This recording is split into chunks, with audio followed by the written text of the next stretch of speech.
In this network problem, we're looking at the shortest path from vertex A to vertex F. Now in this simple example, you can see there's really only two ways to get from A to F. One way is to go through A, B, D and F, and the other way is to go A, C, E and F. But you could imagine that the problem could get complex quite quickly. If we introduce just three lines into our network, what could happen is that the number of ways to go from A to F increases significantly. For example, we could go through A, B, E and F, or A, B, D, E and F, and there are some others as well. So using the simple example that we had at the start of this video, we'll go through a process that works in all cases with networks, even if the situation occurs where there's a lot more paths that take us from A to F. We first of all identify our start position, which is vertex A, and we look for other vertices which are close to vertex A. In the first instance, we'll go to vertex B, that's the nearest neighbour, and the easiest way to get to B is to use the path AB. There's only one option to B, and that gives us a distance of 4. The next path we consider is the other vertex close to A, which is vertex C, and likewise there's only one line into C from A, and the best choice there is a distance of 4. So the number of lines or arcs into each vertex indicates the number of checks that we have to make. So we move along our network from left to right in this case because we're moving from A to F, and the next vertex we have to check is vertex D. There's only one line into vertex D, and that's got a distance of 7. So that means that the shortest distance into D is 11, which comes from adding 4 and 7 together. The next vertex we check, moving left to right, is vertex E. Again, there's only one arc into E, and that's the one from C, which is of distance 5. And that means that the distance all the way through to E is 9. Now we move to our final vertex, which is vertex F, and there are two lines into F, and that means we have to check both of those lines to see which one provides the shortest distance. So starting at the top, the first one to check is the line from D. And if we add those numbers together, the path through D comes to 19, which is 11 plus 8. Now we'll check the other line, this one coming from E. And if we add those values together, the path to E is 9, so 9 plus 7 gives us a total of 16. So when we're doing this on pen and paper, it's wise to write those numbers on each of those paths just so you know what the total is as you approach F. And the shortest one, of course, is 16. So that leaves us with the shortest path being A, C, E and F with a distance of 16 units. Let's apply this same method to determine the shortest path to another network which is slightly more involved with an increased number of edges. So starting from vertex P, we move left to right and we check the paths going top down. We need to be mindful that sometimes the paths can actually work backwards, in other words right to left, but that's rare. So looking at vertex Q first of all, the shortest path to vertex Q we can see there is 6. We can do a quick check of some of the paths coming from the right hand side, but all of those, if they came originally from P, would be greater than 6. So the shortest path to Q is 6. Likewise to S, checking from left to right, we can see that the shortest path from P to S has a value of 8. So we'll note both of those down and we'll leave a trail indicating how we got to Q and S. We can see that there in the diagram in pink with those two lines coming from P. The next vertex we check could be R or M.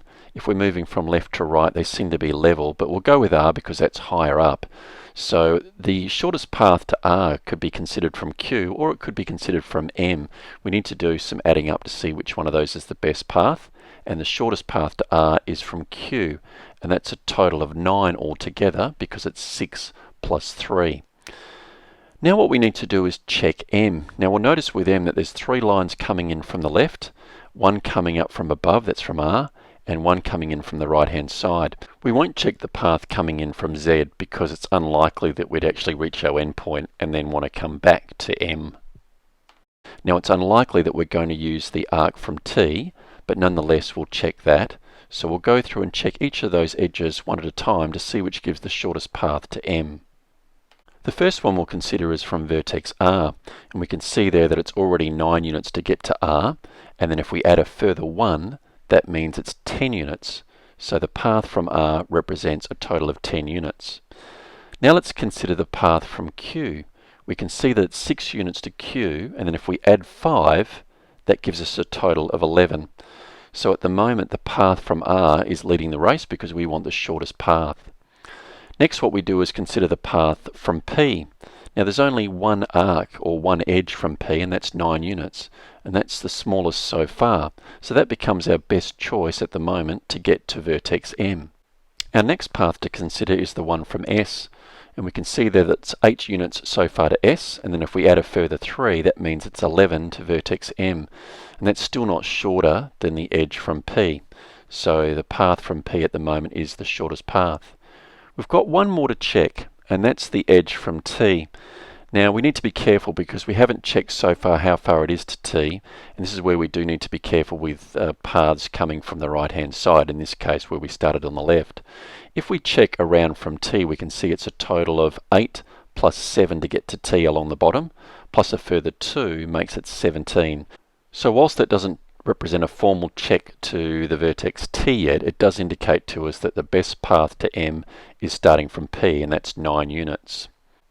The next vertex we'll check is vertex T, and we can see that we've got 2 lines coming into T from the left hand side, one coming from S and one coming from M. We also have one line on the right hand side, and as we said before, it's unlikely that that'll represent the shortest path into T, but we'll keep that in mind. So the path coming from M has a total distance of 11 units, and that's 9 plus 2. If we then check the path coming from S, we have a total of 15 units, and that's 8 plus 7. So it appears as though the shortest path coming into T is the one from M, and that's 11 units. Now in this instance, we're not going to check the path from the right hand side because it comes from Z, which is the final destination. It wouldn't make sense to reach our endpoint and then come back. So the best path into T is the 11 units, and that's coming from vertex M. What we now do is check our final point, which is vertex Z, that's our destination, and we've clearly got 3 lines coming into Z that we need to check. The first of those is coming from R, and that's got a total there of 9 plus 10, representing 19 units. We then check the path from M, and that's got a total of 9 coming into M plus 12, which gives 21. And then we check the path coming from T, and that will be 11 plus 5, which is 16. So we can see from those 3 values that we've written down as we went along that the shortest path into Z is 16.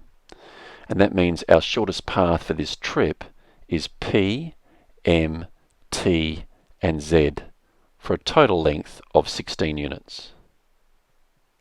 The important thing to know is when you use this method, what should happen is you'll have an unbroken path all the way from the starting point, in this case P, through to Z. Yes, you will have some other paths that are incomplete, but by leaving a trail as you go, you should be able to see very quickly the shortest path because you'll have an unbroken trail from start to finish.